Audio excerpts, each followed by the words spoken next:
This week's Off the Script is brought to you by WrestleRumble.com. Wrestle Rumble, for the entirety of Wrestlemania season, is holding a raffle in which you could win not only one, but two custom-made WWE Championship title belts. One will be one of your own choosing. The other one will be a classic old-school Winged Eagle WWF Championship title. The rules are simple. Go to WrestleRumble.com. One entry will cost you $10. Drawing ends on March 31st, and Wrestle Rumble will be using random.org to determine the winner. Once again, you guys have up until March 31st at 4:45 p.m., and the drawing will take place at 5 p.m. that very same day. Once again, that's WrestleRumble.com, and hopefully, one of you listening to Off the Script this month will be a two-time World Heavyweight Champion. One of the big stories that came out this week was the story of Arn Anderson's firing from the WWE. And everybody wanted to know why. He's Arn Anderson. He's been with the WWE for 18 years. They let him go. And we all wondered why. Well, the reason came out this week, and it was a pretty sad situation. And the reason was because he allowed Alicia Fox to wrestle at a WWE house show in a 6-woman tag while being intoxicated. I don't want to sit here and try and find the light in both situations. They both fucked up. Arn Anderson and Alicia Fox both fucked up. If Arn Anderson was fired, then Alicia Fox should be fired along with her. I'm going to be completely honest with you. Alicia Fox offers nothing to the WWE product. Nothing. I don't give a shit that she's been there for 11, 12 years. I don't give a shit if she, to you, not to me, in any way, shape, or form. I don't give a shit if she is, to you, a pioneer of the women's revolution. She's not. She's not. She was looked at as a nobody. WWE looked at her as a nobody, and she should be treated like a nobody.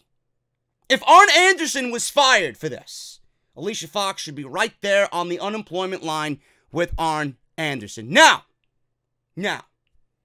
I want to try and look at this from all different perspectives. Number one, Alicia Fox is an embarrassment.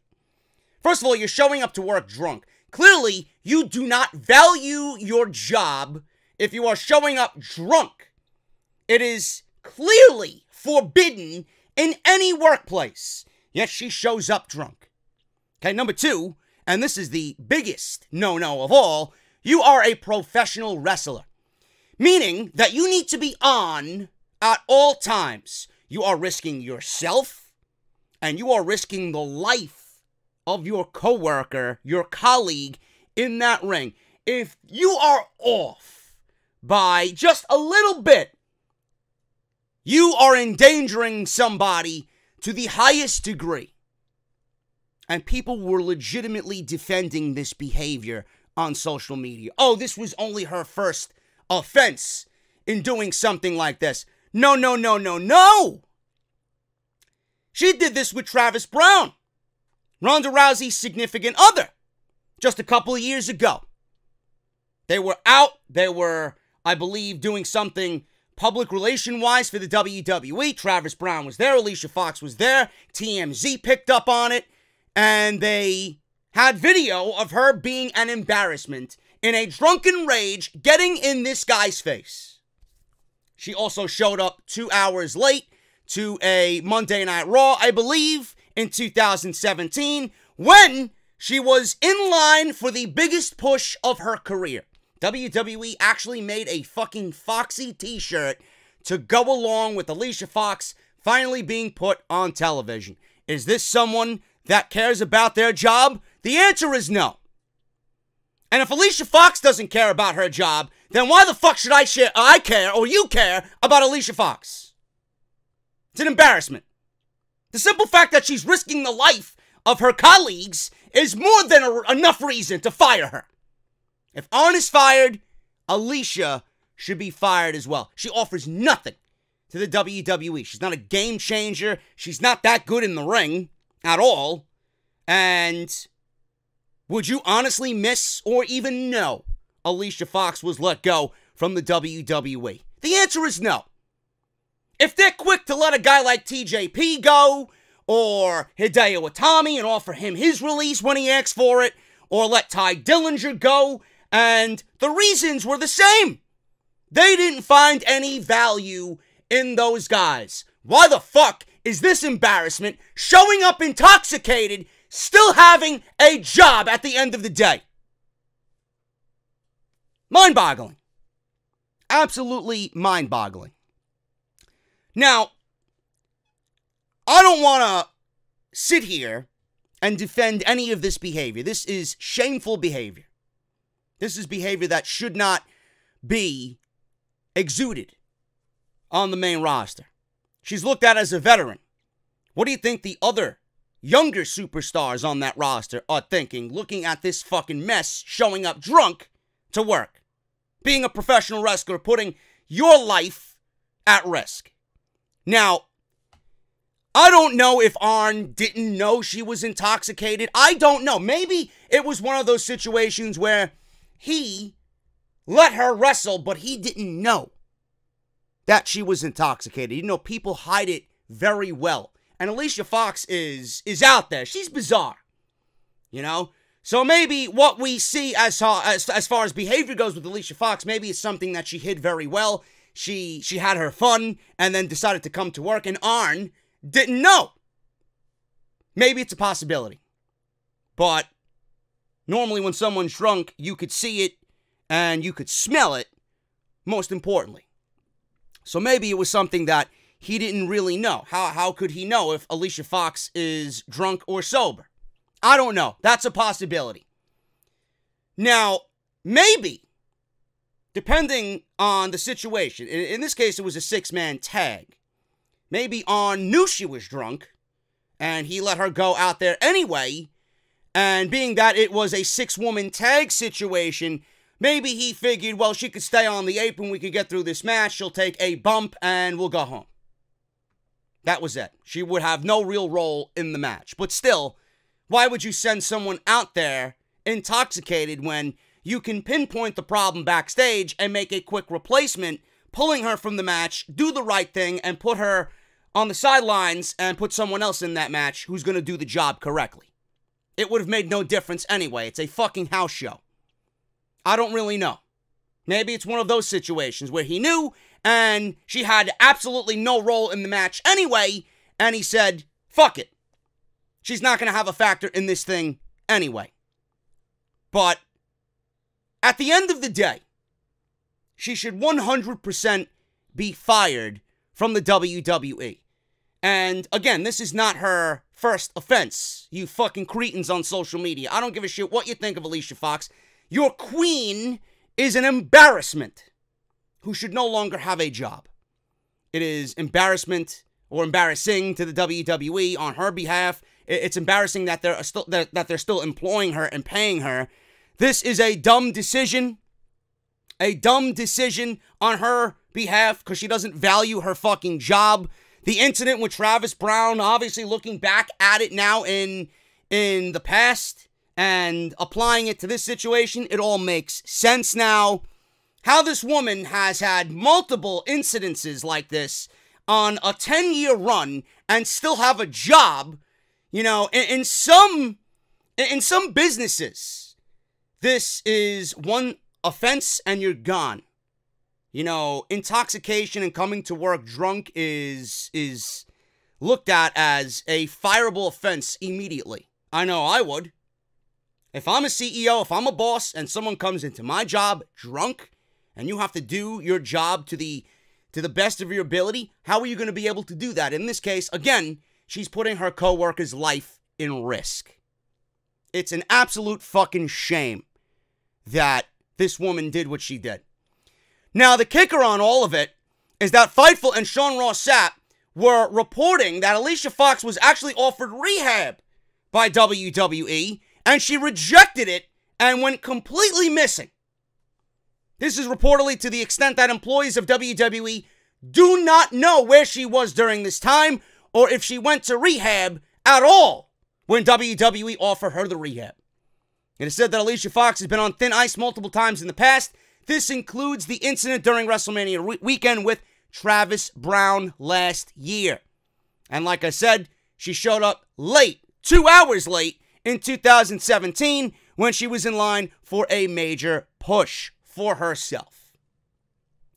Alicia Fox should have been terminated from WWE along with Arn Anderson. She is absolutely nothing to the overall WWE product. WWE has replacement after replacement after replacement lined up to take Alicia Fox's spot. Veteran or not, which makes it worse in this situation. Veteran, 11-year veteran, Alicia Fox showing up intoxicated to work in the WWE.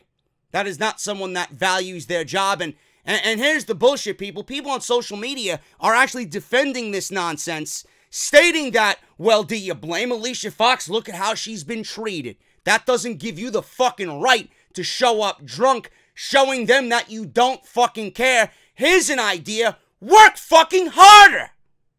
Go down to the PC. Get better. Do the house show circuit. Show them that you are getting better. Maybe in their eyes, they'll look at you and deem, wow, she's coming on up. She's getting better. Work on your character. Come up with something that's not going to make your character so fucking garbage. Work on yourself, and maybe WWE will open their eyes a little bit more to the hard work that you're putting in. The hard work that Alicia Fox is putting in is asking for another round on the rocks. Fuck that. I'm in the business. I do commentary for Hog, House of Glory.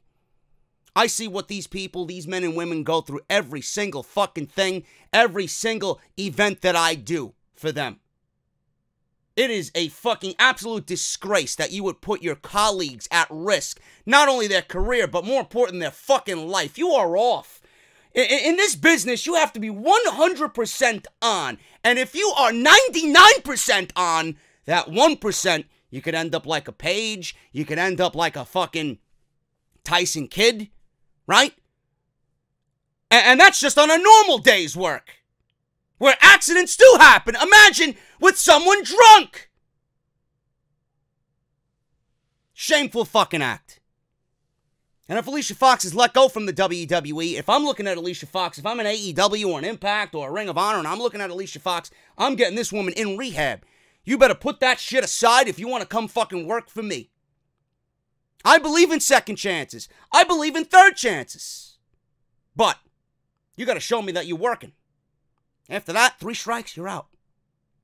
Especially with a business like this, 3 strikes and you are done. In this instance, 1 strike. This is not Alicia Fox's 1 strike. This is her 3rd, 4th, 5th strike. Gone. Gone. Now, I don't know what WWE is going to do about this. Coming to work intoxicated, putting your colleagues at risk, their life at risk. That's a fireable offense to the fucking utmost degree. Get rid of this woman.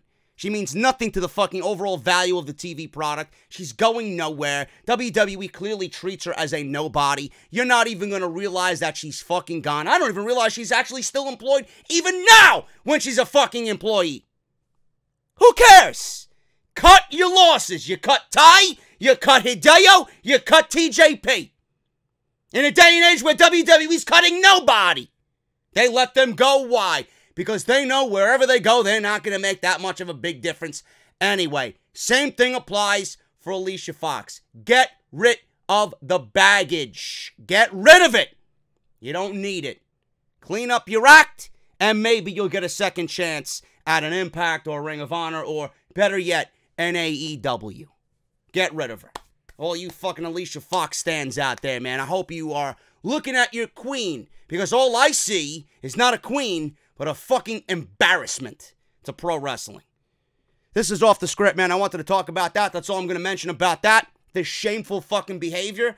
This is Off the Script, episode 264, man. We got so much to go over in this episode, man. WrestleMania news out the ass.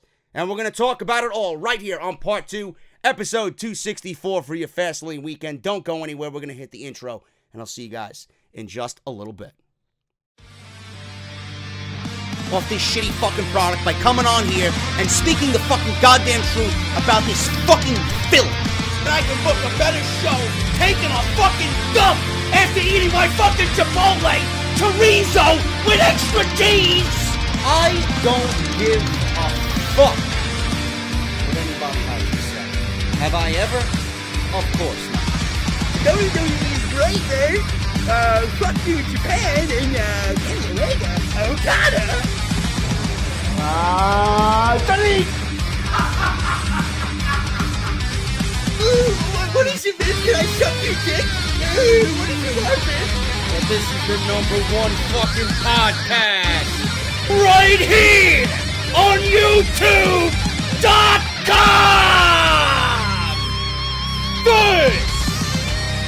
This is off the script.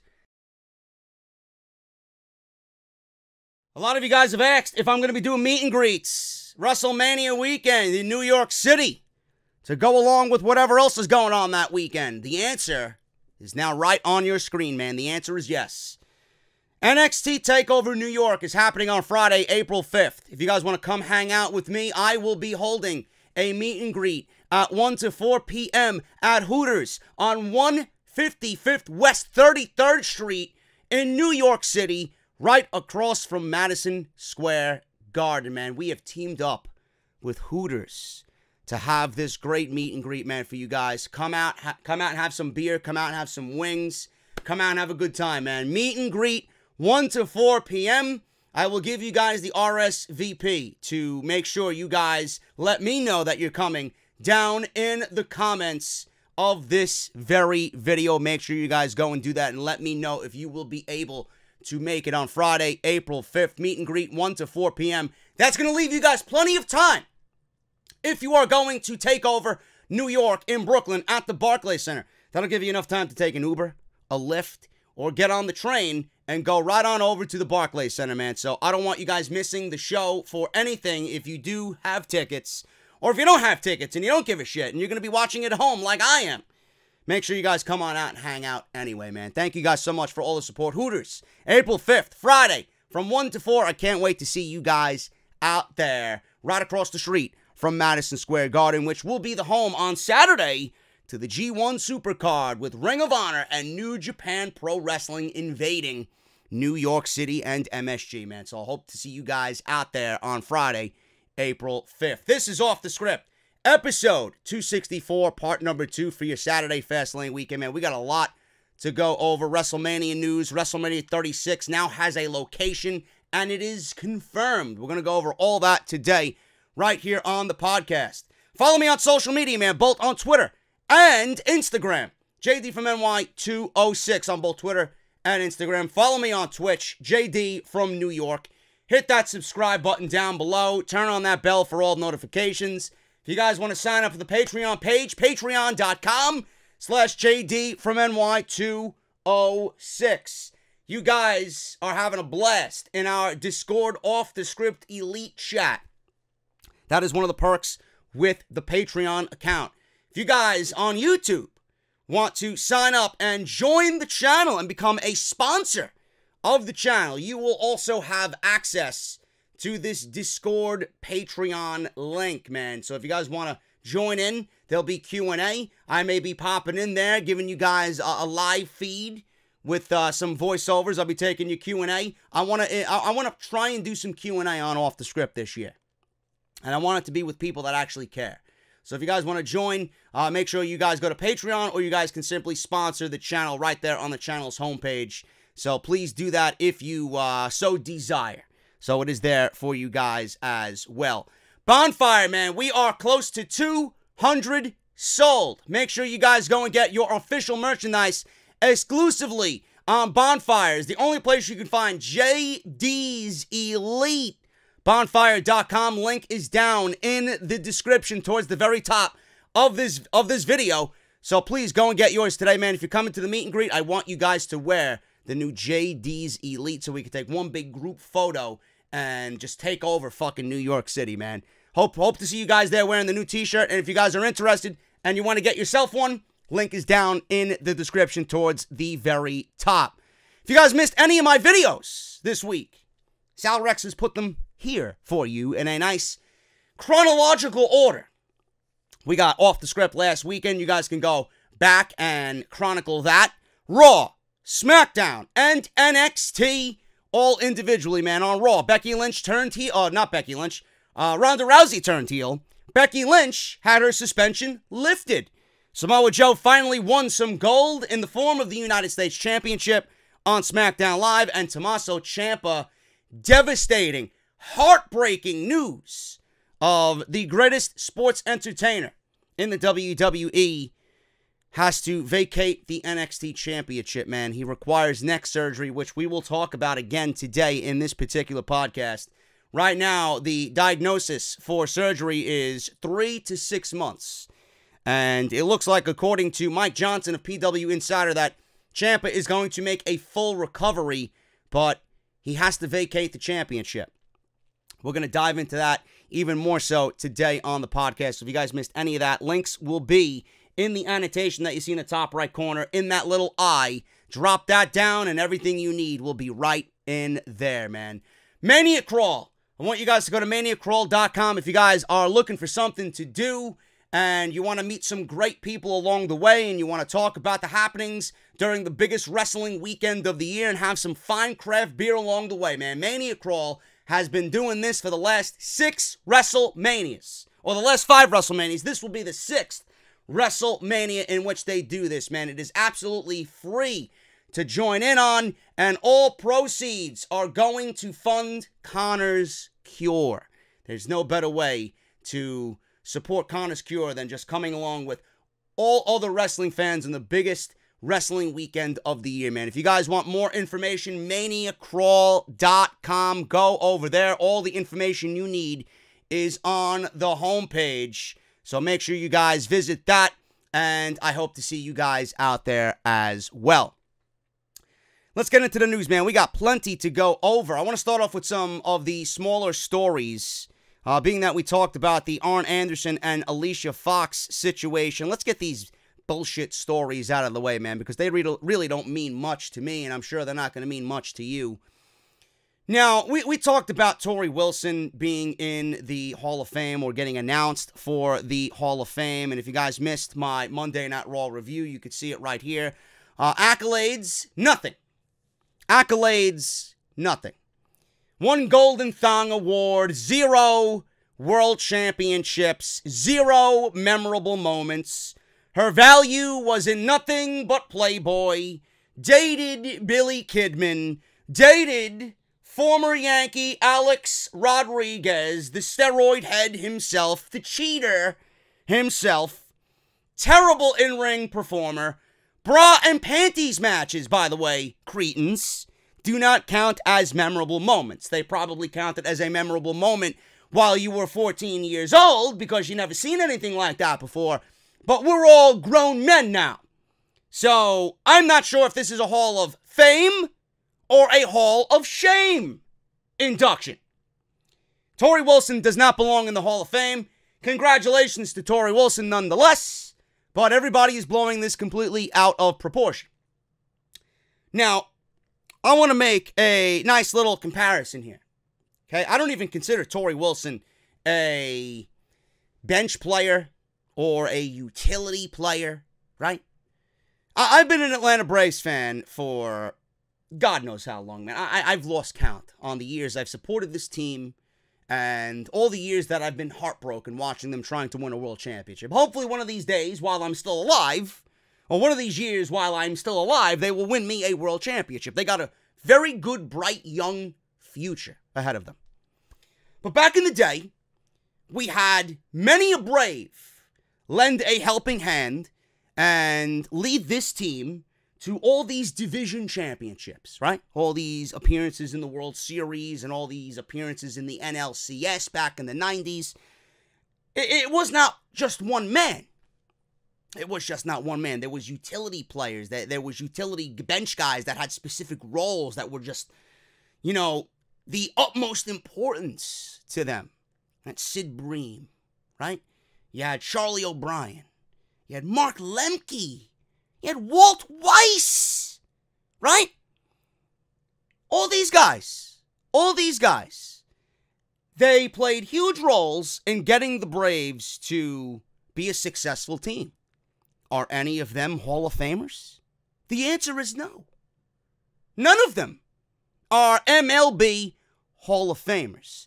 They did what their job required them to do, but that does not mean that they're going to get a vote and go into the Hall of Fame. The same thing applies with Tori Wilson. She wasn't even a utility player. She was there, and I mentioned this, she was a dime a dozen in WWE. Blonde, nice body, nice figure, and that's all they used her for. Bra and panties matches, people wanted to see her naked. She went into Playboy because of that very same reason, and this is where all her value came to the WWE. She was used as eye candy. She didn't offer anything as far as an in-ring performance goes. She didn't wow people by winning multiple championships. This woman got a Hall of Fame induction because Vince McMahon appointed this woman to be in the Hall of Fame for whatever reason. Let your imaginations run wild. Now, Tori Wilson is set for the WWE Hall of Fame. People were wondering where Bam Bam Bigelow is, where's Vader, where's King Kong Bundy, right? Where's King Kong Bundy? King Kong Bundy passed away this year. He's not in the Hall of Fame. Where's Luna Vachon? Where is Miss Elizabeth?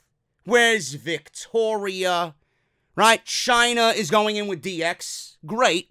People are still lobbying for China to go in by herself. Gail Kim spoke out about this. She might not be coming back to the WWE ever. I enjoy her husband's work, by the way. Robert Irvine. I think he is absolutely fucking fantastic. That's just a little side note there. I was watching Chopped, Robert Irvine edition. The winner of Chopped would go on to battle Robert Irvine in a Chopped cook-off. I don't know what they were doing. I didn't see the final episode. I got to go back and watch it. But the way that this guy was standing behind all these combatants in the kitchen on the Food Network, man, I love it. He intimidates them so much, man. You think that when you get fucking fish eyes and fucking duck intestines and you got to fucking concoct some dish, you know, it's bad enough. You're sweating there. What the fuck am I going to do? You got Robert Irvine looking over you, man, like he's fucking Goldberg. And he's just staring at you. He don't want to say a goddamn fucking word, man. You're shaking in your fucking pants. I love it. I love it. And if you guys didn't know, yes, he is married to Gail Kim.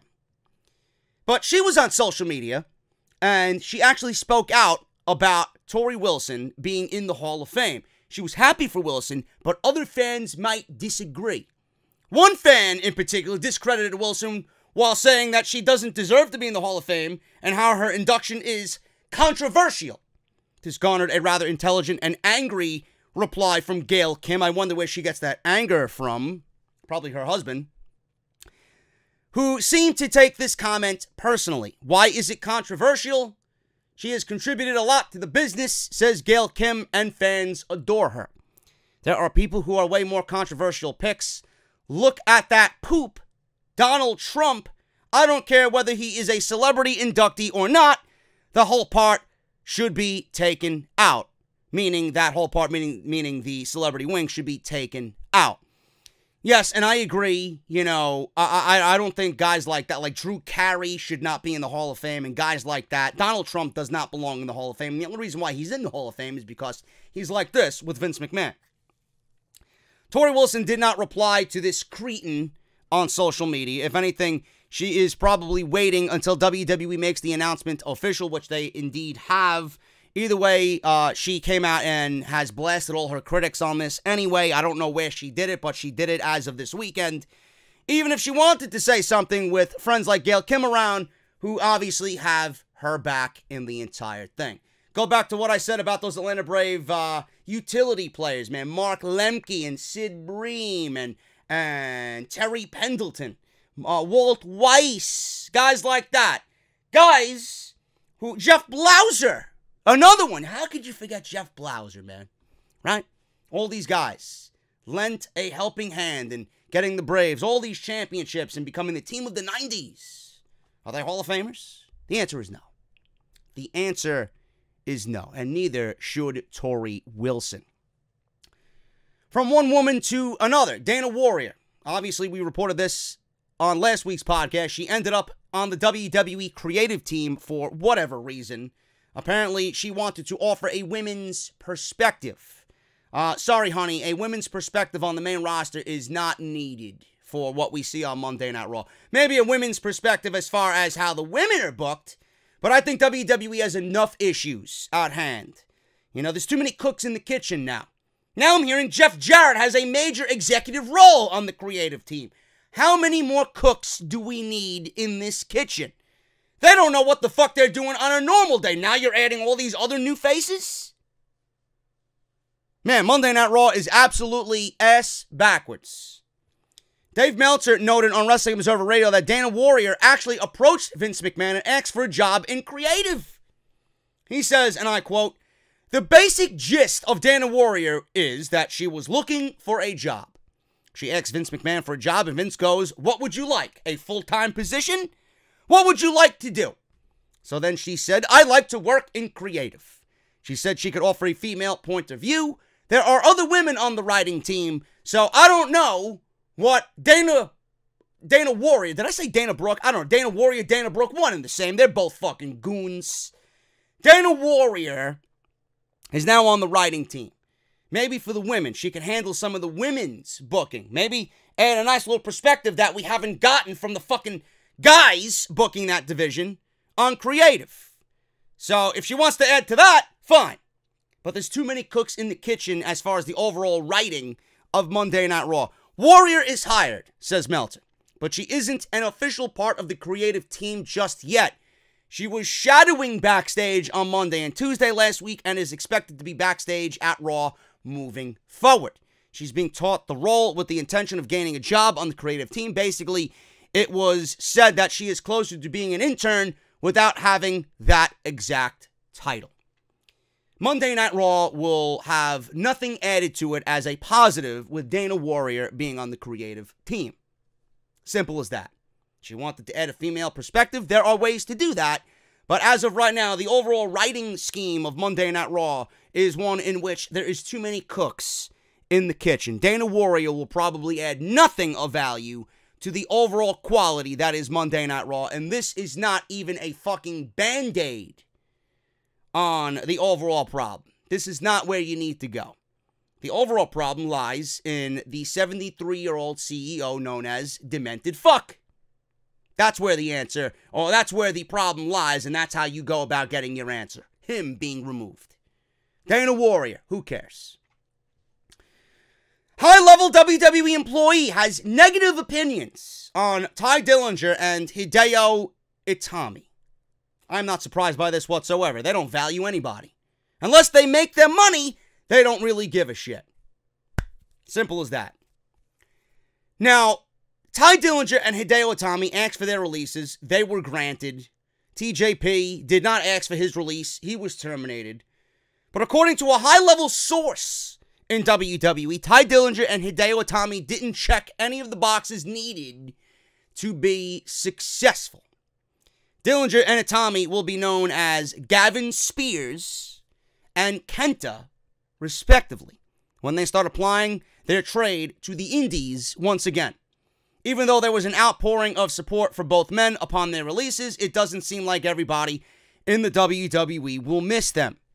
Brad Shepard reported that a high level, I don't know what high level means, it could be, Ty Dillinger, I didn't like him, man. I told him I wanted the perfect 10 logs of, wood, and he only gave me 8. I had to let him go, man. He asked me for his release, and I had to let him go. Hideo Itami, man, I don't like him, man. He had a finishing move that reminded me of CM Punk, and I didn't like the way he looked at me, man. He looked at me, and I didn't know if he was sleeping or if he was actually looking at me. You could blind these guys with a string of dental floss, And I always floss after a nice sitting of wood. You know, where these guys gonna go, man? They ain't gonna go nowhere. What? AEW? Who's in charge over there? What? Cody? The young, Bucks? Wait a minute, what? Omega? He's, an executive vice president? What is he gonna do, man? He's gonna sit down and play Street Fighter for about 18 hours a day? Oh my god, man, that's a fucking joke. That company don't even have a ring yet. You know, they better not come into my forest and build their ring made of my wood.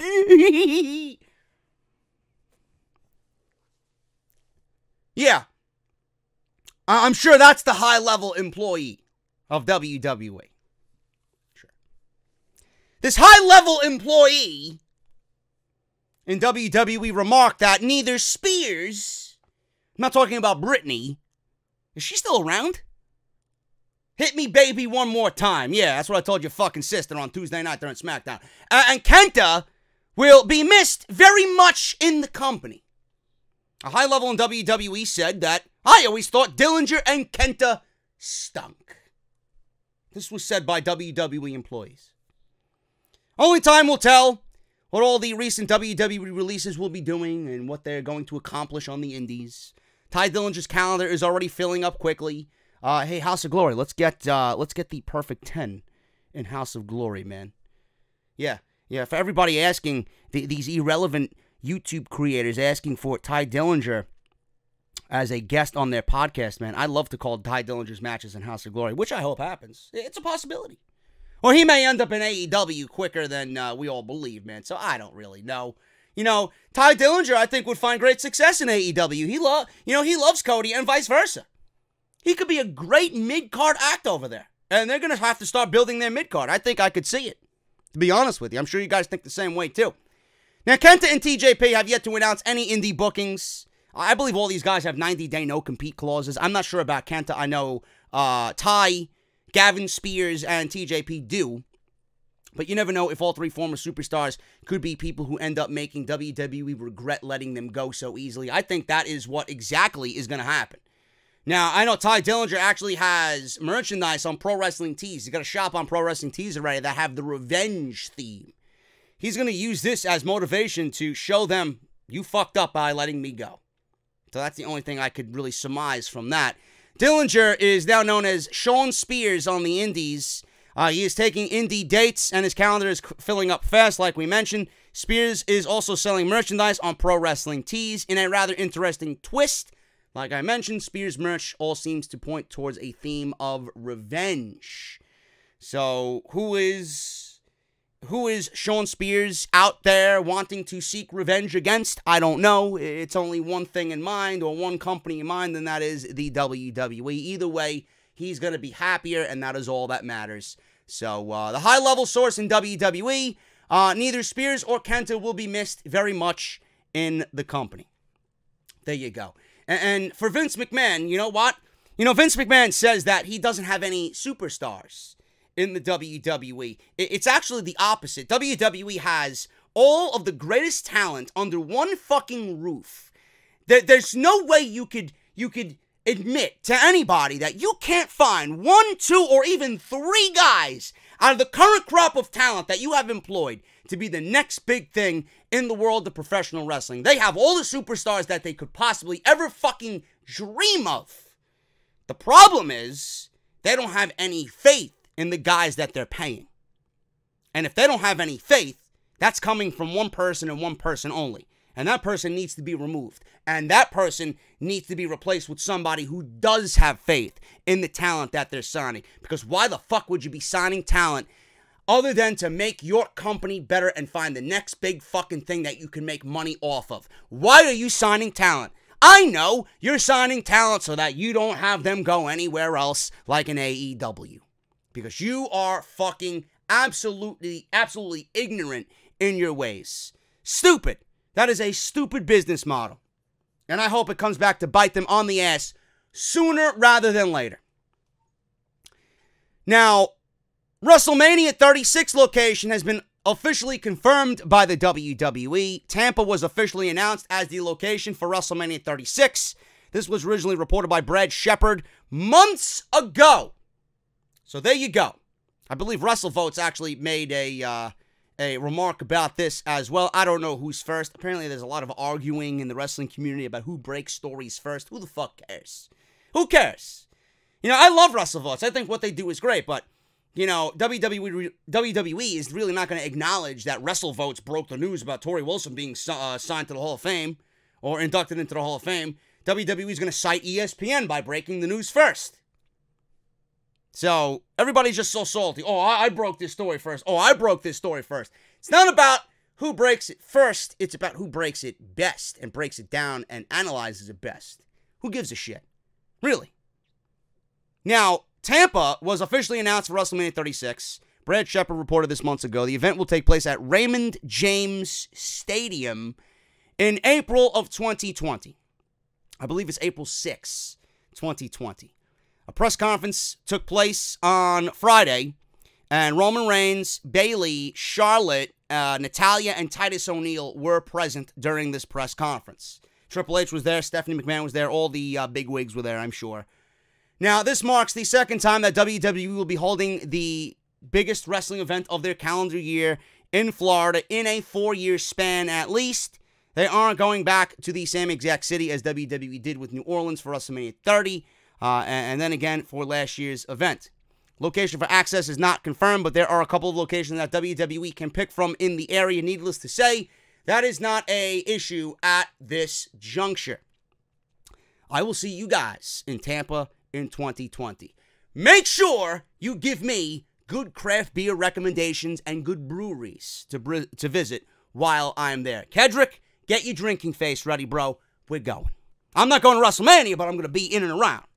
I don't go to WrestleMania, man. I refuse to pay my hard-earned money to sit during a 7-hour show that is poorly booked, and WWE merely uses it to make revenue, and wrestling is on the last thing on their list. I'm sorry. Oh, JD, you never been to a WrestleMania. You have to experience it once. No, I don't. I will live in content, perfectly happy if I don't attend a WrestleMania. I would attend a takeover before I do a WrestleMania. That's just me. Moving on with the, ever so unimportant news. This is in the news, folks.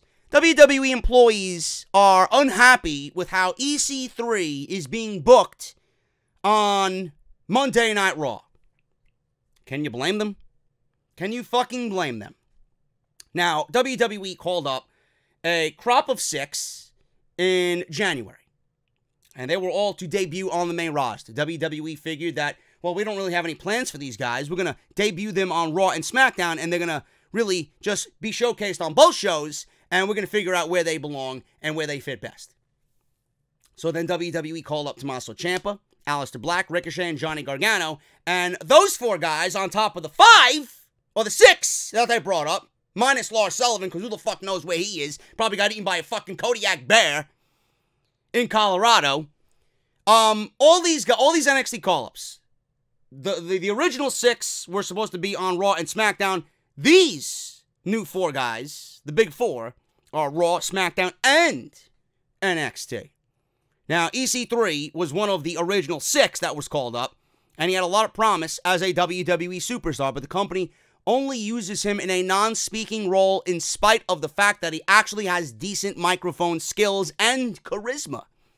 This has frustrated some in the WWE.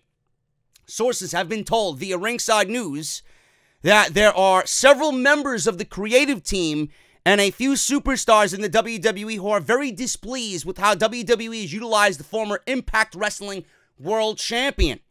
EC3 had a short feud with Dean Ambrose and then seemingly dropped off the face of the earth. He appeared on Raw this week, but in a slight gag. So Colin Jost and Michael Chi of Saturday Night Live could react to how weird it is backstage in WWE, where EC3 was told to stand there with a spray bottle of water as he looked like a stalker and a creeper, and he looked like a mannequin standing in a Victoria's Secret window. This is what they had EC3 do. He stood there like...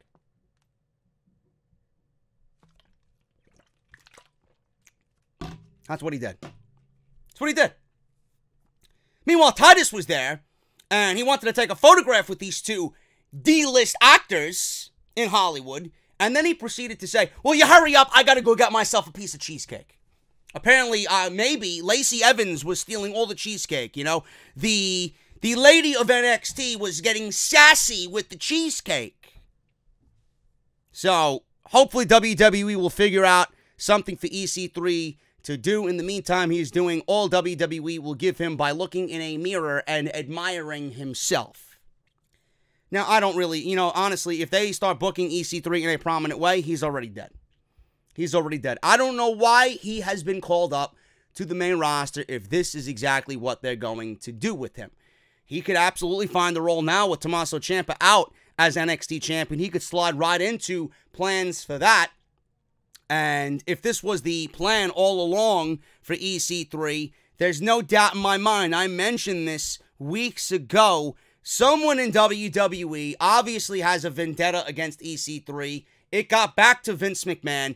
Hey, Vince, this was Derek Bateman. He left our company and went over to Impact and became a world champion. He did whatever he had to do with Dixie Carter. He thought he became a big shot over there. Now he wants back in with us. So we got to teach him a lesson. There's absolutely no reason. Just by the way the guy looks, by the way the guy speaks. Now, his wrestling ability is probably the last thing that people are going to admire about him. But he's got a great look, and he's got decent mic skills, enough to get over. And he is being absolutely buried by WWE Creative. And I don't really know why. Because this is a guy that Vince McMahon will look at and be like, we got to do something with him. We got to push him in a prominent way. He's got to be a priority on our show. He hasn't said a fucking word. He hasn't picked up a microphone and actually uttered a word into a microphone. And he's looking around backstage, admiring himself, looking into a mirror, standing there with spray bottles while Titus is talking about fucking cheesecake. Yeah. Right? He's backstage with No Way Jose and Titus O'Neil and Kurt Hawkins and Zack Ryder. You're doomed. You are doomed. There is a point that you reach on Monday Night Raw. If you are associated with those guys, it is the point of no return. I feel sorry. And there's no way around it. I am firmly behind the reason that this is a vendetta job because of what he did and left, and now he wants back. It's like they find the dumbest ways to just kill everybody. You want talent? Here you got talent. And you're fucking killing it before it even gets up off the ground.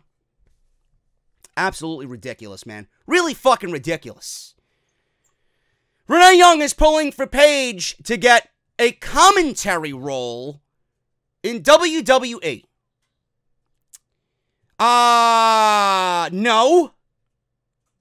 No, I think I have enough with Renee Young on commentary. We don't need Paige on commentary. No matter how much I despise Byron Saxton, I would take Byron Saxton any day over the week if a Paige was my only option.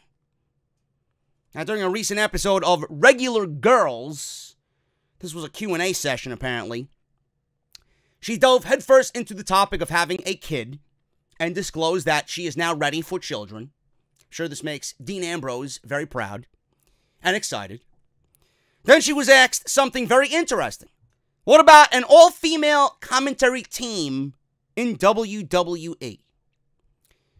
Now, Renee Young liked the idea of trying that out for the Mae Young Classic. Well, anything to replace Michael Cole. The guy is fucking awful.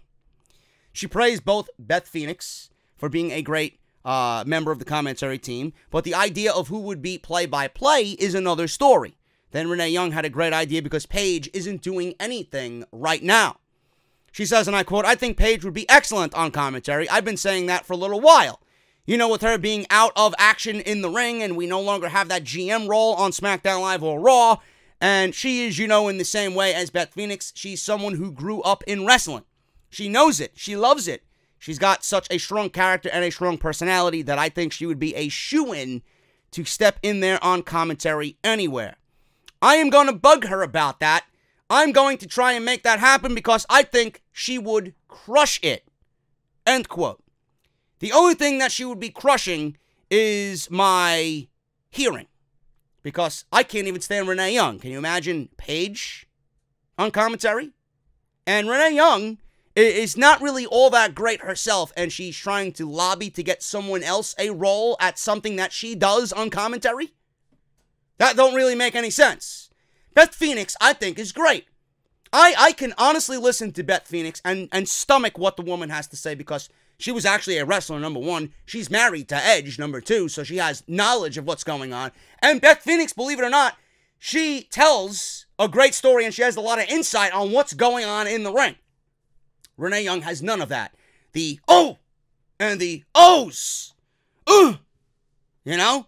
And these fucking low IQ remarks that she makes on commentary. Anybody, you could pull anybody from the fucking audience and they could do their job. Or they could do Renee Young's job. It's fucking terrible. Renee Young is awful at commentary. I love Renee Young. I think she's great at interviewing and getting people's opinions and thoughts before a match. I think she's great in that role. But now WWE is in a position where it's too little too late. They got Renee Young there. You can't fire Renee Young for doing a bad job. That's going to be a bad look on them. And if they replace Renee Young, they're not going to replace her with another male. They're going to replace her with another female. So the day and age on Monday Night Raw in which we will have female commentators will be a very long-winded, terrible road. Because I don't think they're going to find anybody to fill that position that knows what the fuck they're doing. Meanwhile, what I would do is I would replace Renee Young and I would actually move Nigel McGuinness over to Monday Night Raw. That's what I would do. Because this show needs absolute fucking overhaul in every sense of the word. And it starts from the commentary. That commentary team is beyond hideous. Awful. Michael Cole needs to go. I can stomach Tom Phillips, but he's another fucking manufactured puppet. You know? He's another one who's just so unrealistic in some of the things that he says, but his voice on the younger guys goes better than Michael Cole on the younger guys. Corey Graves is Corey Graves. He's going to do what he's got to do. You know, I don't look at Corey Graves like I did when he was in NXT. I loved him in NXT. He was just brash. I don't want to use that word. He was himself. And on Monday Night Raw, I just feel like he's just another corporate fucking puppet. Just sitting there, getting shit fed to him by Vince McMahon on commentary. It doesn't really sound original at times. They need to change the entire landscape of commentary, man. You don't know how important commentary is to a show. And this is why I urged everybody to go watch NXT on Wednesday, man. That was one of the best episodes of NXT I've ever seen. The first round of the Dusty Classic, man. It was obviously Morrow, Nigel, and Percy, man. The delivery on all three of those guys, they work so fluidly and great together. They give you a real sports-like presentation with everything, man. There's no joking around. There's no poking fun at the competitors. Something's got to change. And Renee Young is not doing a good job whatsoever. Michael Cole is well past his fucking expiration date. And those two need to be replaced, man. For the betterment of Monday Night Raw, something needs to fucking change. And if I am changing things about Raw, you know, fuck going to the 2 hours. I could stomach a 3-hour show, but you got to have the voices in place to actually let me sit through 3 hours of this fucking show. The voices, the commentary, and the creative direction of this show, man. Completely the number one and number two things that need to go on this show. Paige is not going to add anything to a commentary role in WWE, and I hope that it doesn't happen ever. So we'll see what happens with that, but Renee Young is apparently lobbying for Paige to get a commentary role or a color commentator role in the WWE. Before we get into the next part of the podcast, guys, well, we're going to talk about all the major news surrounding WrestleMania 35. Got to talk to you about Harry's. Harry's.com/script. I use Harry's every single week, man. And I want you guys to actually feel what I feel. I am one of the 10 million that use Harry's every week, and I want you guys to join me and be a part of that 10 million as well. Join the 10 million who have used Harry's and claim your offer by going to harrys.com/script. Oh, but JD, I already shave with other guys, man. Listen, let me tell you something, you little goon.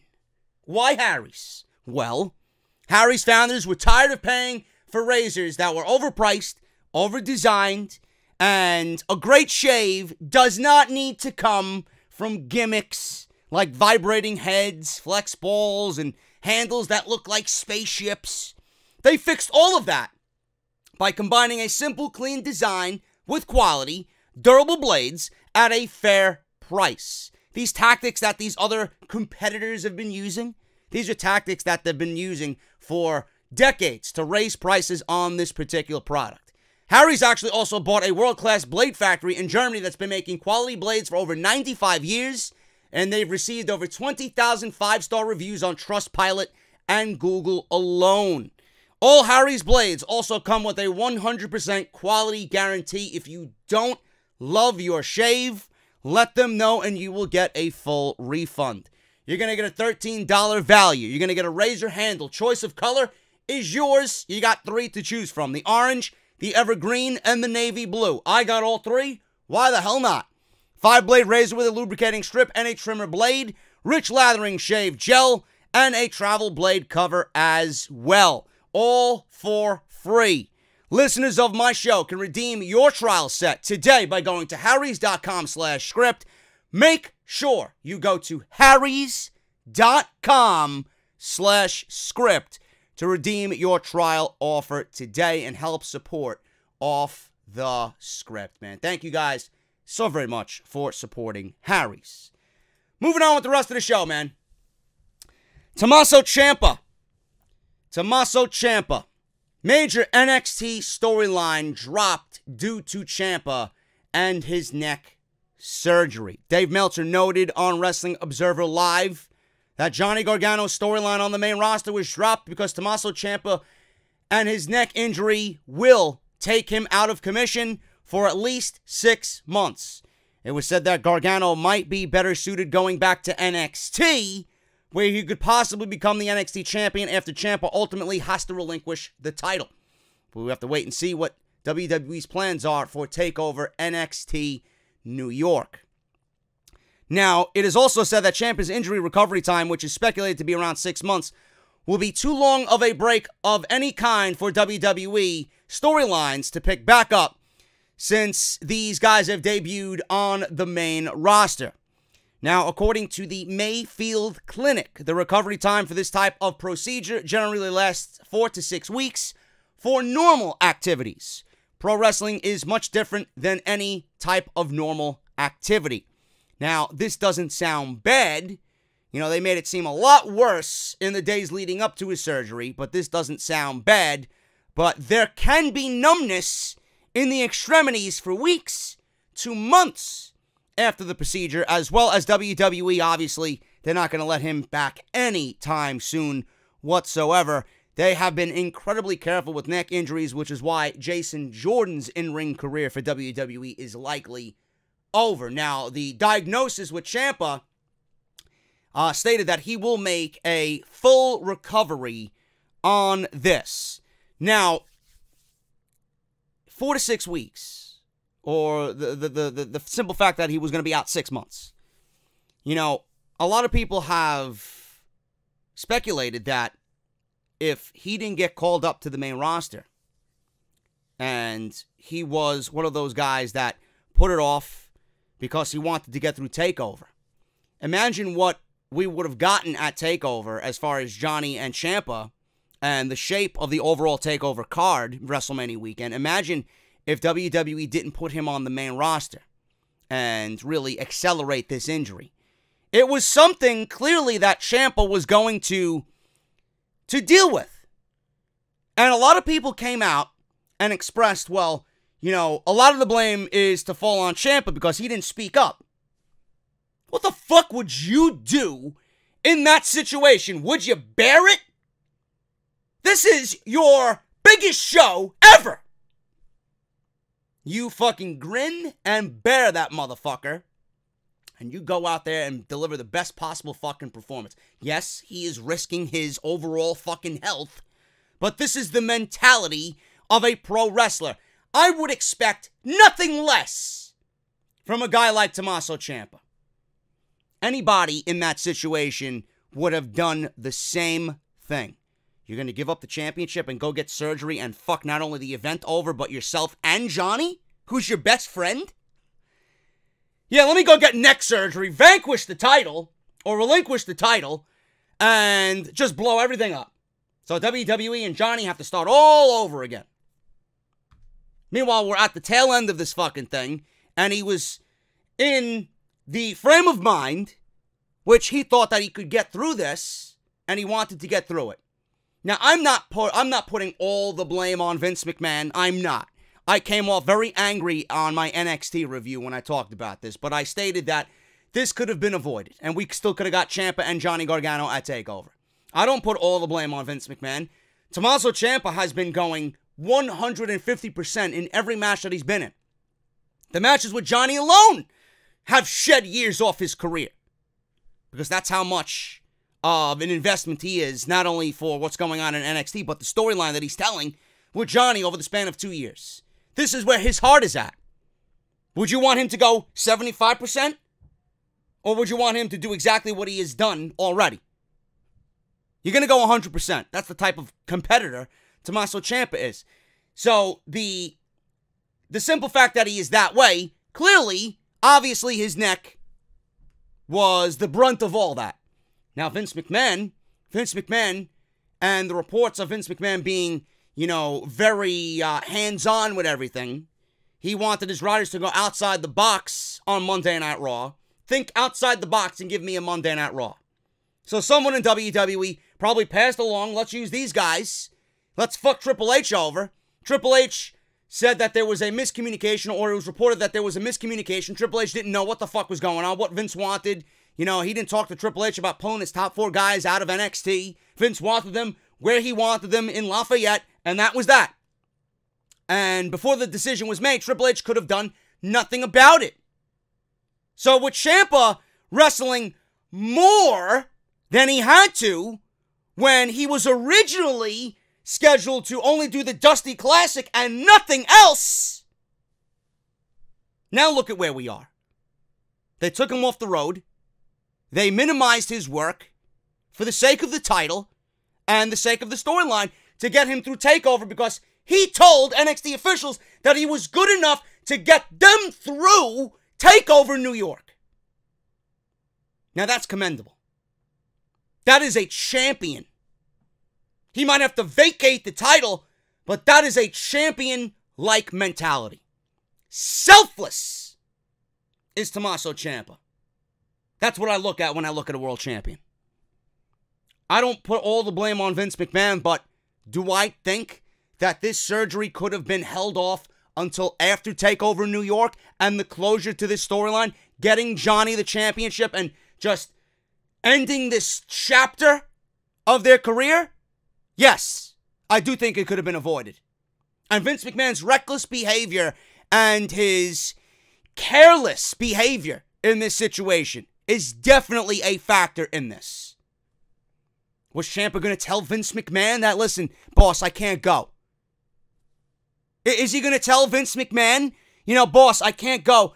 Triple H told me, to rest because we got TakeOver. You're going to tell Vince McMahon, of all people, I can't go because of a hurt neck. We got to save TakeOver. Fuck no. This is your Monday Night Raw debut. Granted, it wasn't really anything all that special, but who's to blame on that? That's Vince. That's Vince. In any situation, if you're Ciampa, you're not going to tell Vince you can't go. And you're not going to vacate the title and say, yeah, I'll see you guys in about a year, when you got the biggest takeover of all time taking place. Give me a break.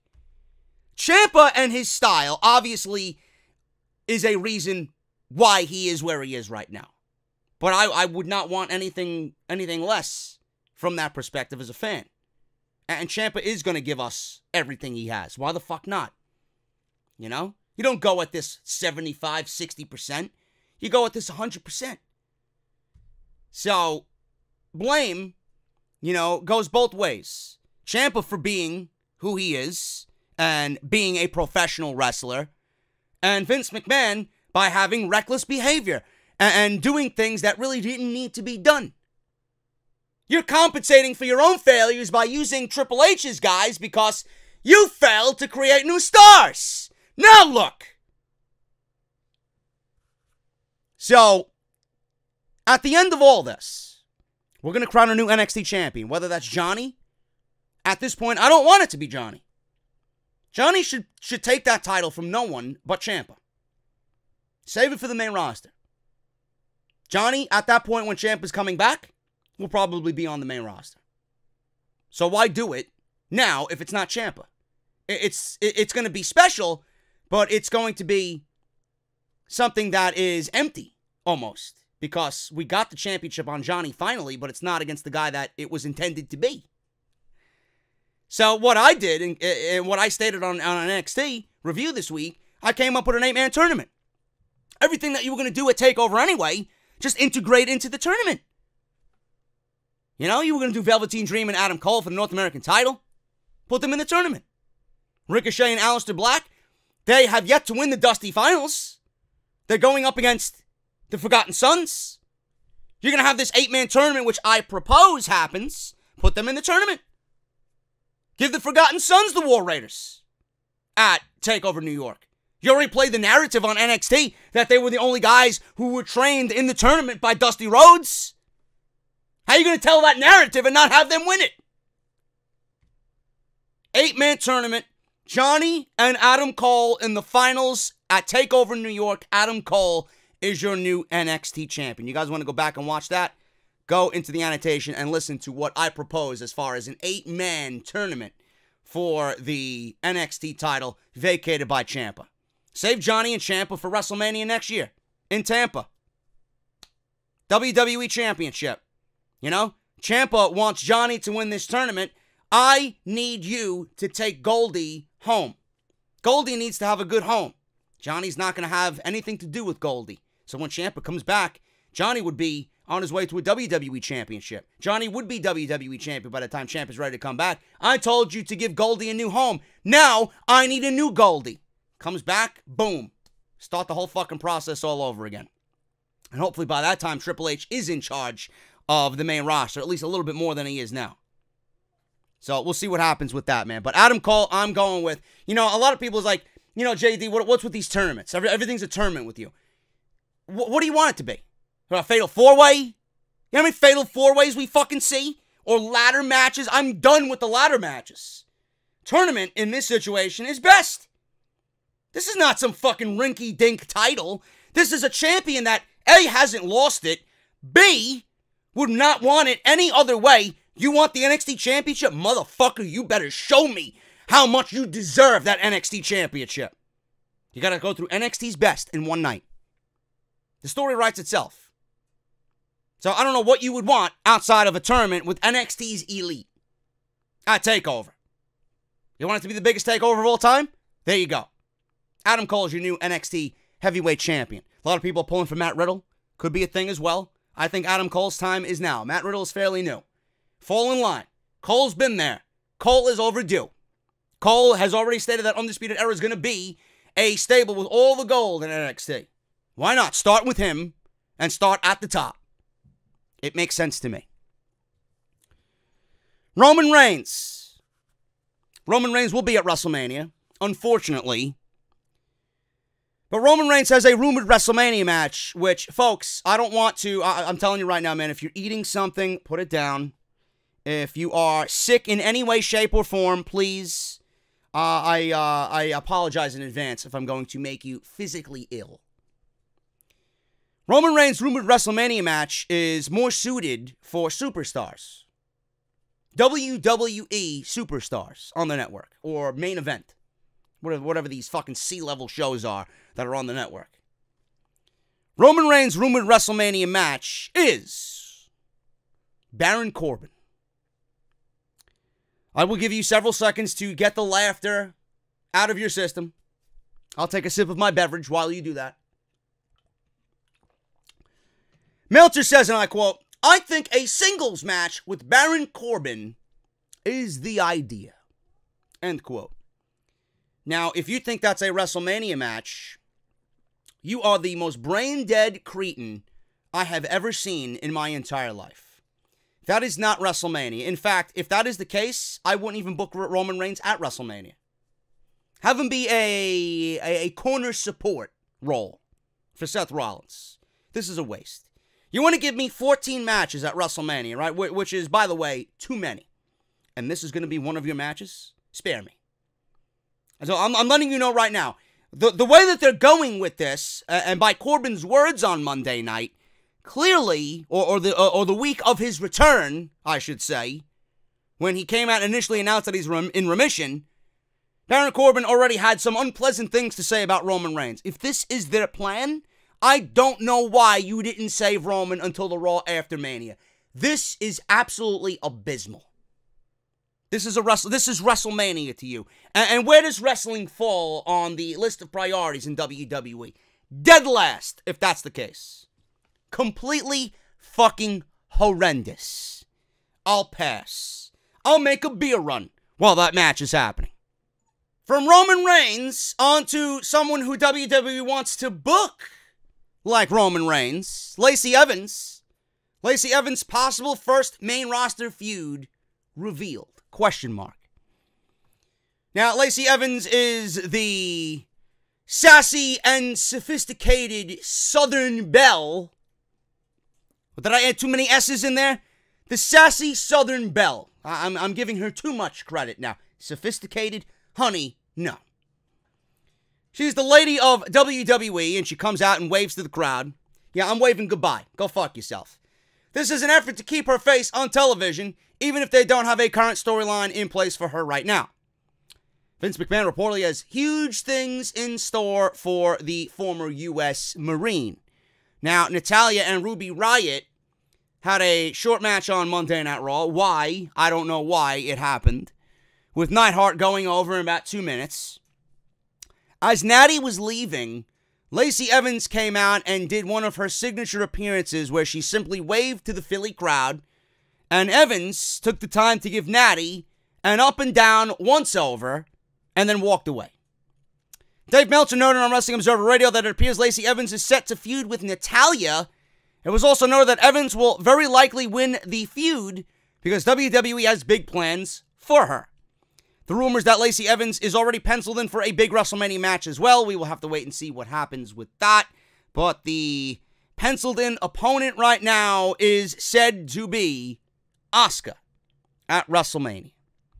Now, I could probably add to Meltzer's report here. If Natalya is the feud, I could back up that credibly with something that I seen for myself. I was in the Hard Rock Casino Hotel in Atlantic City watching WWE's house show here before they went to Philadelphia on Monday, and the opening women's match was Lacey Evans with Natalya and Dana Brooke in a triple threat match. So it probably is going to be Natalya, being that they at least put Natalya in the ring with Lacey Evans on the house show circuit to kind of get familiar with one another. Dana Brooke is a non-entity in this situation. But Lacey Evans and Natalya could definitely be the thing that Dave Meltzer is talking about. But at this point, I don't care. I mentioned this once. I'm going to say it again. Actually, I mentioned it a few times, and I'm going to say it again.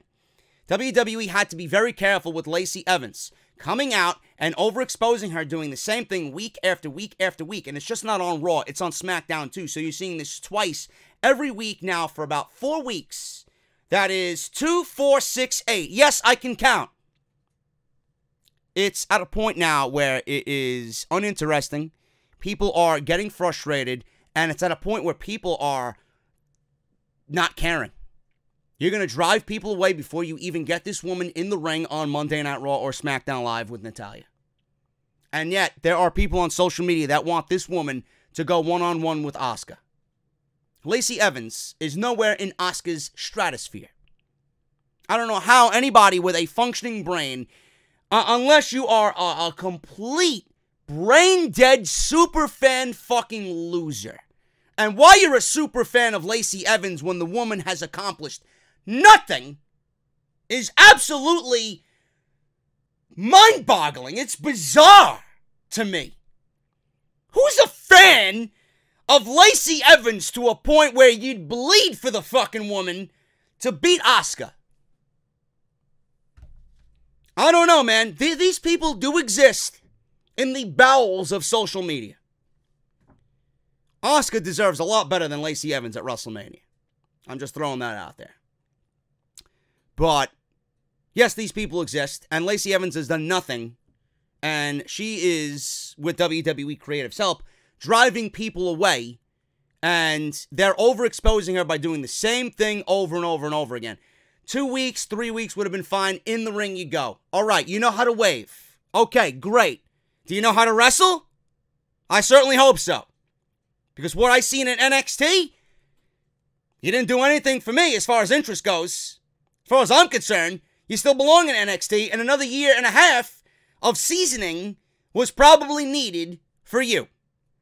So we'll see what happens with Lacey Evans. I don't want anybody to fail, but we'll see what happens and how great she really is.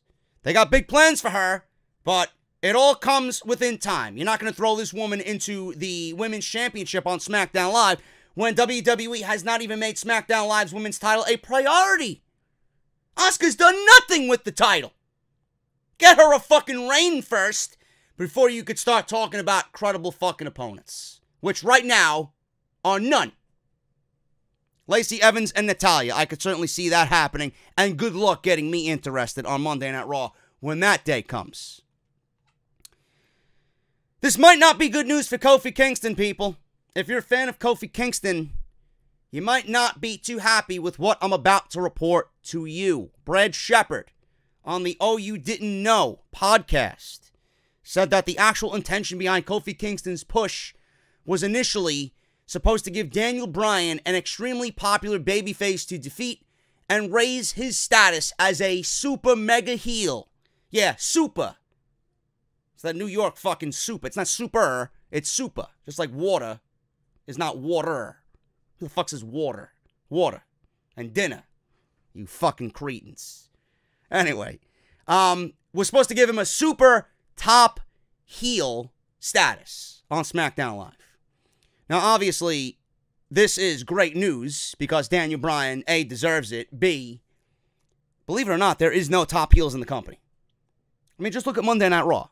There is no top heel on Monday Night Raw. And that is a major issue which nobody really is addressing. There is no major heel. If you think Baron Corbin and Bobby Lashley are major heels on Monday Night Raw, my God, please, please, please stop watching. Get off the internet. Stop wasting your parents' internet fees. Please. You are an absolute waste of breath. That is not a top heel. They have no top heel for Seth Rollins. Imagine this. Seth Rollins has no top heel to feud with on Monday Night Raw when he wins the Universal Championship.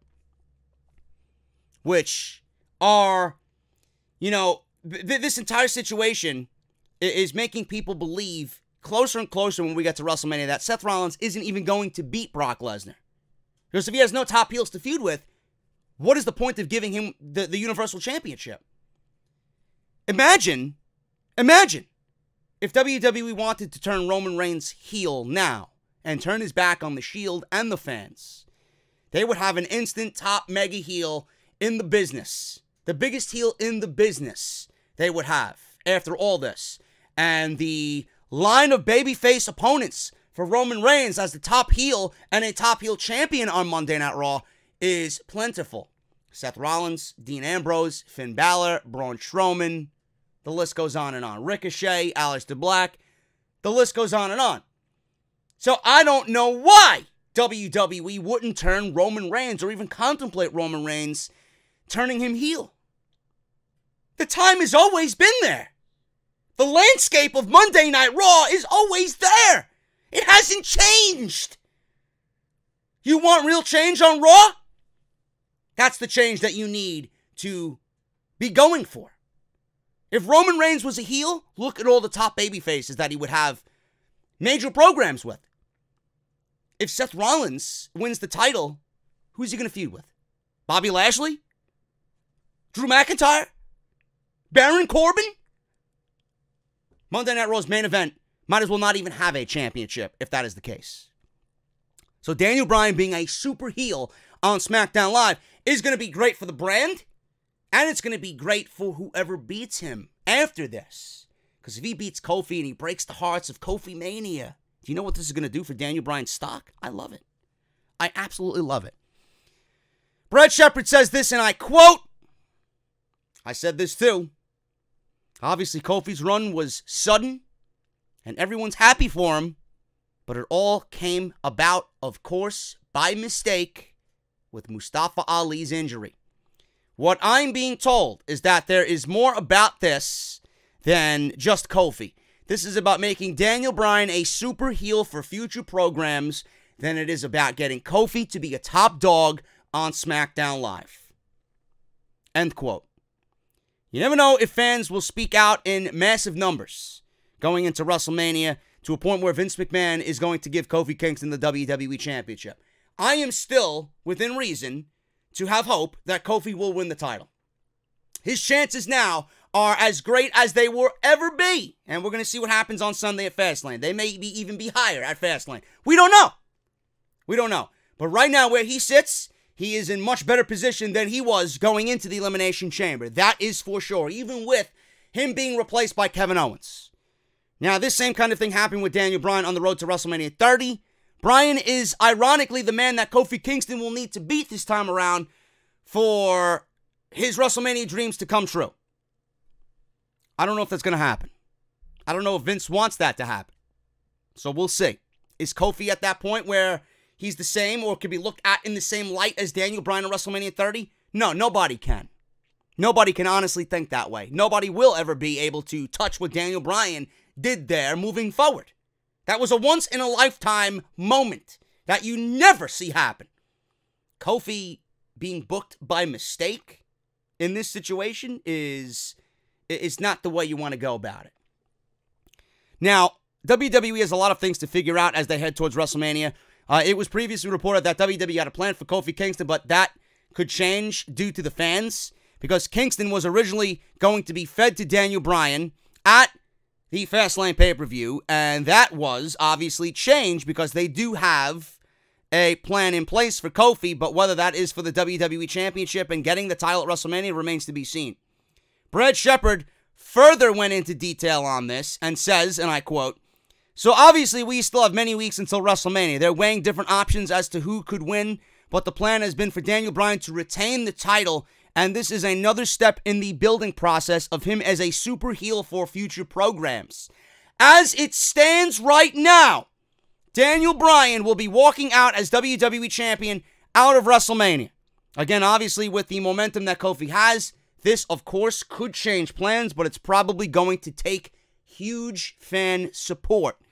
So that will be a very interesting situation to monitor, because it's another case where just by accident, someone organically got over in a moment and took the momentum and has done some great things. And will WWE give them the ball, or is it just this is an opportunity for a couple of featured matches on a big stage and nothing more?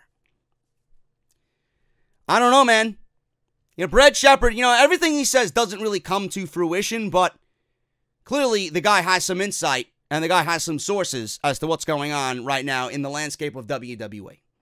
So if you want to take his word as gospel, go ahead. If you want to say this guy is bullshit, go ahead. But,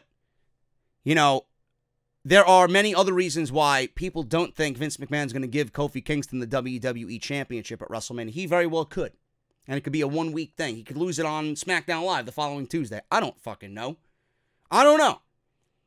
They obviously had this fall into their lap. So instead of killing it and then having no plans whatsoever, they're taking the one thing that was organically just materializing from what they did based on Mustafa Ali's mistake, and they're saving it for WrestleMania, which is probably the right idea.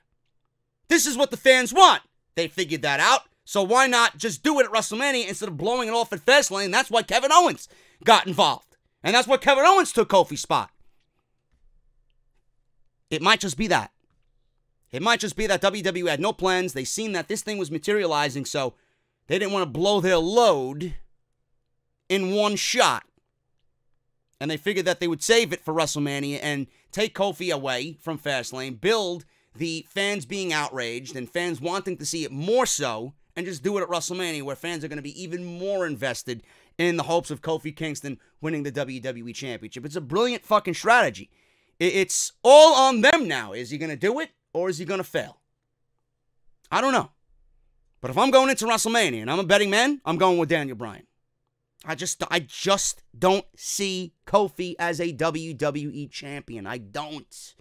And a lot of people are with me in that. I have no problem if he does it. I'm all for good moments. I just don't see Kofi Kingston being the guy on SmackDown Live that's going to be a guy that they're going to build a show around. Not this year and not with Fox Sports looming. Daniel Bryan is going to be their champion. And he is the right man for the job. Daniel Bryan has given you nothing but the very best of himself right now all through this run. There has been no one on SmackDown Live that even comes close to what he is doing right now as far as character. He's the very best at what he does.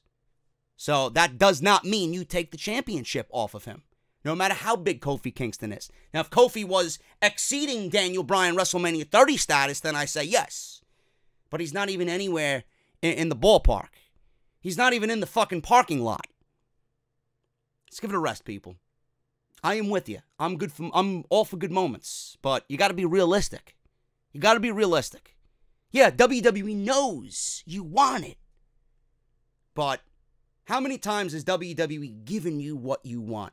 More times than not, this company is looking at you wanting something so badly, and they will do everything in their power so that you don't get it. This is not a WrestleMania 30 situation. This is someone who merely lucked into a spot, opened up by injury, and something materialized out of it that they did not expect. You're not going to give someone that they did not expect ever the WWE Championship. I'm sorry, folks. Again, I'm with you in a good moment. I just don't see it happen. And if it does, great. I'll congratulate him. We got a great moment at WrestleMania. AJ Styles, WrestleMania opponent revealed. Now, obviously, it's been reported for months that AJ Styles and Randy Orton would be on a collision course for a program at WrestleMania. Randy Orton on SmackDown Live said that AJ Styles, no wonder it took you 15 years to get here. Ringside News then asked several sources about the verbiage that was said on SmackDown Live, and the working plan was revealed that Randy Orton versus AJ Styles for WrestleMania is indeed in the works and will be on the card. Now, as with WWE, plans change. We don't know if this is going to be for a certain position as far as championships go, or if there's going to be a stipulation involved. Either way, it looks like that they will be headed towards a WrestleMania match. And you know what? Just based on who Randy Orton and AJ Styles are, that is a quintessential, perfect, just mid-card, just regular, standard one-on-one WrestleMania match that I think a lot of people can get behind. They fought once on SmackDown Live to basically nothing. It was there, and people don't remember it. Now that they got WrestleMania underneath themselves in that stage, I think these guys are going to go out there and give them 20 minutes. They're going to tear the house down. So I'm with that.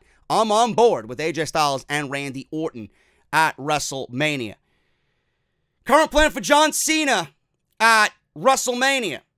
Now, on SmackDown Live, John Cena was mentioned by Samoa Joe. Samoa Joe threw a dig at John Cena after winning the United States title. He said that R-Truth was a fool for seeing John Cena as a hero. Sources have been reporting that the working idea in WWE right now is to place Samoa Joe with John Cena at WrestleMania. This is a match that WWE has held off for a while, and it looks like Mania is the right time to do it. Nothing is definite until it actually appears on television, and John Cena is off of WWE television right now until the last week of the build into WrestleMania, the go-home show. He'll be back. He's filming a movie right now, which I believe is taking place in Canada. So the idea is Samoa Joe and John Cena at WrestleMania. Like I said, nothing is definite until it appears on SmackDown or Raw. However, Vince McMahon, has this idea going forward, and this is strongly being considered by WWE management. Cena is currently filming a movie called Playing with Fire in Canada, which wraps its shooting 6 days before WrestleMania. Therefore, if Cena was going to show up on Raw, it would have to be via satellite, or he would have to get special permission to leave the set a day early, which could be a problem since he is in a leading role in the film. Now, I don't mind this. I think this is a perfect WrestleMania match, which it really raises the question, what do you do with Drew McIntyre? Drew McIntyre and Braun Strowman could probably be a thing at WrestleMania, which I don't have any interest in that whatsoever. Braun Strowman could put over Drew McIntyre. But there were rumors that Drew McIntyre was going to go one-on-one with John Cena, and that all came about because of the injury that John Cena had coming out of a match that he was last in on Monday Night Raw, and they cited that Drew McIntyre was the one who injured his ankle, and this is why he had to take another hiatus and go film his movie in Canada. But if you're going to throw these two matches at me, which one do I want? I think Samoa Joe and John Cena, A, verbally could absolutely kill it. B, would be the preferred match in my eyes at WrestleMania. I think they could do great work together. They've known each other for years. They've trained together. They came up together. So this is great. And it's you see where it's going right now with the whole John Cena verbiage thrown in there by R-Truth, and Samoa Joe won the title. You know, a lot of people were shocked that Samoa Joe ended up winning the title. Just the simple fact that he has the United States Championship now should be all the reason that they're going in this direction. John Cena being mentioned by R-Truth 2 weeks in a row. Samoa Joe mentioning John Cena now that he's the United States Championship and saying that R-Truth is a fool for finding that John Cena to be a hero. And now Samoa Joe is the United States Champion. And John Cena had the U.S. Open Challenge, and that was some of the greatest stuff that I think John Cena's ever done. So why not go with it? WWE could certainly be heading down this road, and at the end of the day, I think this is where they're going to end up. I don't mind that at all. I mentioned Mustafa Ali. Mustafa Ali could be thrown into the United States Championship mix. He's got unfinished business with Samoa Joe. But what do you do with John Cena if he's vying for the United States Championship at WrestleMania? There's nothing built there. I don't know when John Cena's coming back exactly. I don't know how long he's going to be back, if he is back. I certainly don't need to see John Cena winning the United States Championship and taking it from someone who's been long overdue with championship gold in WWE. What are you going to do? Samoa Joe and John Cena, and Samoa Joe 1,000% goes over John Cena at WrestleMania. You're back to do the job. You are there on a part-time basis. Whatever is below part-time, that's where John Cena is right now. You want to be Mr. Hollywood. Samoa Joe wants to be Mr. United States Champion. So John Cena is putting over Samoa Joe at WrestleMania. No question. This is where WWE's got to at least get behind somewhat of Samoa Joe and what he's doing. That would be a huge feather in the cap. That would be a nice eraser to a lot of the bullshit that WWE has fucked over Joe with. It's not going to erase everything that they did, but this is a nice start. Being given John Cena and getting a W clean at WrestleMania over John Cena, I like that idea for Samoa Joe.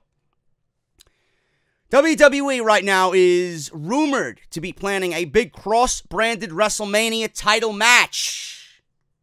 Brian Alvarez mentioned a rumor he heard during this week's Wrestling Observer Live. Apparently, WWE is planning something very big for the women's tag team titles at WrestleMania that could see the new championships go to any brand. He says, and I quote, "We do have Bayley and Sasha Banks as women's tag team champions. They're probably going to have a major match on the show." The rumors, I don't know if this is what they're going to do, but based on what I've heard and the storylines that they've done on television, I would presume it's going to be a multi-brand tag match where they're going to defend the belts. Probably 4 corners against a team from Raw, a team from SmackDown, and a team from NXT. End quote. This is a very interesting idea, but it also means that if WWE is considering this direction, then they might have moved past the idea of teaming Lita and Trish together to face the Boss and Hug Connection at WrestleMania. So the rumor right now is Team Bestie, Lita and Trish Stratus, against Sasha and Bayley for the Women's Tag Team Championships. So we'll have to wait and see what WWE does with this, but the idea of a Fatal 4-Way elimination match would be great. Now, it could still be Lita and Trish representing Raw, because I don't really want to see the Riot Squad or the Samoan Steakhouse go against, team, whatever the fuck they're called, Boston Hug Connection. We don't need none of those teams, man. We've seen so much of those 4 women going up against Sasha and Bayley. I am done. I am absolutely done. What if it's the Bella Twins thrown into this thing representing SmackDown Live? And what if we get the Sky Pirates in this match against Sasha and Bayley representing NXT? That could be a major match. The Boston Hug Connection versus the Bella Twins representing SmackDown Live, Trish and Lita representing Raw, and Io Shirai and Kairi Sane representing, being that they're only the real tag team right now on NXT, representing NXT. Which we would have to wait to see if that even materializes, because Io Shirai and Bianca Belair are going to be fighting over the #1 contender spot for the NXT Women's Championship. And if it goes to Bianca in 2 weeks, then I could see the Sky Pirates being added to WrestleMania. If Io wins that match and fights Baszler at TakeOver, we could still see the Sky Pirates at WrestleMania representing NXT. So either way you look at it, I think we got to give it some time to get through that #1 contenders match, because I don't know where WWE is going to swing with that. They could easily give it to Bianca, but I don't see Bianca beating Io. So we'll see what happens with that. But it could be the Boston Hug Connection. It could be the Sky Pirates. It could be Mandy Rose and Sonya Deville on SmackDown Live. Or it could be the Riot Squad. Ruby Riott and Sarah Logan. I don't know. As long as Nia Jax and Tamina are nowhere near these championships, period. So WWE's got some wiggle room here. They could go with the All-Stars, or they could go with having this match mean a lot to current talent. Fire and Desire. It could go to the Sky Pirates, and it could go to the Riot Squad against the Boston Hug Connection. Either way you look at it, I like this match because it gives meaning to the tag team titles, and it brings purpose to the overall fucking plan of that they're going to be on all 3 shows. So I like this idea. I really do. And I would love to see Sasha and Bayley mix it up with talent that they have not done so with yet. And I would kill to have a fatal 4-way with Sasha and Bayley and the Sky Pirates, and it's an elimination match, and those are the last 2 teams in that ring at WrestleMania. Tell me you wouldn't be excited about Io and fucking Sasha Banks in the same ring. I love that idea, man. I hope that is the way that they go with the fatal 4-way big cross-branded women's tag team title match at WrestleMania. Finally, guys, we're going to end with this. Brock Lesnar. This is a surprise to nobody. This really is a surprise to nobody. We all know Brock Lesnar wants to go back to the UFC. What his true desires are, I don't know. If he really wants to fight, or is using them as a way to leverage Vince and WWE for more money. But Dave Meltzer discussed Brock Lesnar's interesting situation going into WrestleMania on The Observer this week. And he mentioned that UFC wants to hold Lesnar versus Daniel Cormier soon. Brock Lesnar's WWE contract might be an issue, but he could always turn UFC's interest into a much bigger offer from WWE. The UFC, he says, and I quote, "The UFC wants Brock and Daniel Cormier. They absolutely want it. I'm sure Brock and his people are going to be like, as soon as this deal is over with Vince after WrestleMania, or whenever it ends, it'll probably run through the Saudi show, and he's going to say, or his camp is going to say, they offered me $9 million for the Cormier fight. Can you offer me $9 million for 2 matches? And I'll stay." Or whatever the number is. I don't know, says Meltzer. He goes on to continue and say, "I mean, so far Vince has matched every offer that Brock Lesnar has come forth with. I don't know if it's going to change. It's not like they don't have the money. Vince doesn't want the perception of guys leaving him. That's the one thing he doesn't want. Now, he ain't leaving for AEW, or he isn't leaving for another wrestling promotion. This is the UFC. So I'm sure that there'll be some bargaining agreement between WWE and UFC, and all the more reason that Lesnar wins the match against Rollins and takes the Universal Championship into the UFC again in his match against Daniel Cormier. Now, UFC President Dana White seems to have confirmed that Daniel Cormier versus Brock Lesnar is indeed coming up. Although earlier, he has stated that he had not spoken to Brock, but he is still with his obligations in the WWE. A lot of fans seem to believe that DC will steamroll his way through Brock Lesnar if they do indeed square off for the UFC Heavyweight Championship. I know that Daniel Cormier wants to retire, and this is the one match that he wants. But it's going to earn both men a lot of money, and it's going to obviously do huge pay-per-view buys and draws for the UFC. And Cormier wants one last big payday before he rides off into what I said before, retirement. The big question is, how will this impact his professional wrestling career, as it seems entirely possible to suggest that Brock will return to the WWE pretty quickly after his mixed martial arts comeback. Either way, this is going to be a major talking point going into Brock's WrestleMania match. I don't know if you guys care or not. I genuinely don't. But whatever the case may be, clearly Lesnar's going to make more money than he has before in the WWE, just based off the fact that WWE has more money coming into them than any point in their history. So obviously Lesnar is going to use his sly negotiation tactics. He's going to go to the UFC if he wants to. He's going to fight Daniel Cormier, and he's going to make just as much money, if not more, in the WWE when he's ready to come back. So whether it's a bargaining or a leveraging deal tactic by Brock Lesnar, who cares? This is to be expected. Lesnar is going to lobby the most money he can out of anybody that he's sitting across from a table at. It's just the way of the business. Really is. It's the way of Brock Lesnar's career. He has suckered more money out of Vince McMahon than anyone in the history of the business. And it's going to continue into 2019. Rumored WrestleMania matches, folks. I just want to quickly go over this. The rumored WrestleMania matches as of right now. Lesnar versus Rollins for the Universal Championship. Ronda Rousey versus Charlotte. Flair versus Becky Lynch is the rumored Raw Women's Championship. Buddy Murphy versus the winner of the Cruiserweight Championship Tournament. Daniel Bryan versus Kofi Kingston, rumored. Asuka versus Lacey Evans, rumored. Triple H versus Batista, all but confirmed. Usos versus the Hardys for the SmackDown Live Tag Team titles are rumored. We got the Fatal 4-Way for the Women's Tag Team titles, rumored. AJ Styles versus Randy Orton is rumored.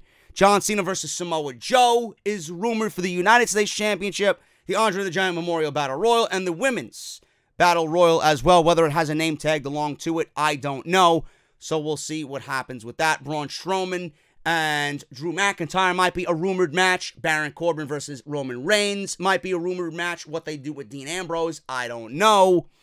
That all remains to be seen, folks. So that right now, Finn Balor. What do you do with Finn Balor in the IC title? What are you going to do with Finn Balor in the IC title? I don't know. The simple fact that WWE doesn't have a fleshed-out WrestleMania card and we're only sitting with two legit matches right now in Lesnar, Rollins, and Rousey and Flair for now, and nothing else is confirmed, is a fucking shame for their biggest pay-per-view of the year. So I wanted to make sure you guys knew what was going on with WrestleMania. That is everything right now up to date on WrestleMania, with the news going with all of what I mentioned here in the podcast for Saturday, man. Thank you guys so very much. I'm getting the hell out of here. Thank you for all your support. Please hit that thumbs up on your way out. You guys know the deal, man. Bonfire.com, JD's Elite, the new t-shirt. Go and get it today. Link is down in the description of this very video. Harrys.com/script. Follow me on social media at JD from NY206 on both Twitter and Instagram. Also, you guys know the deal. If you missed any of my videos, link is in the eye, that drop-down box in the top right corner of your screen. Make sure you guys check out ManiaCrawl.com and the Hooters Meet and Greet, man. Put it on your calendars. April 5th, Friday, right before TakeOver New York. Hooters, 155 West 33rd Street, New York City, across from Madison Square Garden, from 1 to 4 p.m., man. I look forward to meeting all you crazy motherfuckers out there WrestleMania weekend, man. I'm getting out of here. Thank you guys so very much, man. There will be no podcast on Sunday. I will see you guys right back here on Sunday night for WWE Sunday Night Heat. I'll talk to you guys later. Or Monday Night Raw. Monday Night Raw on a Sunday night. Sunday Night Raw. I'll talk to you guys later. or fast lane, whatever, man. Whatever the fuck you want to call it. Get me out of this fucking vehicle. Hand me a cold beverage. I'll walk home, bitch. I don't need to be on your fucking fast lane. I'm getting the fuck out of here, man. I'll talk to you guys later.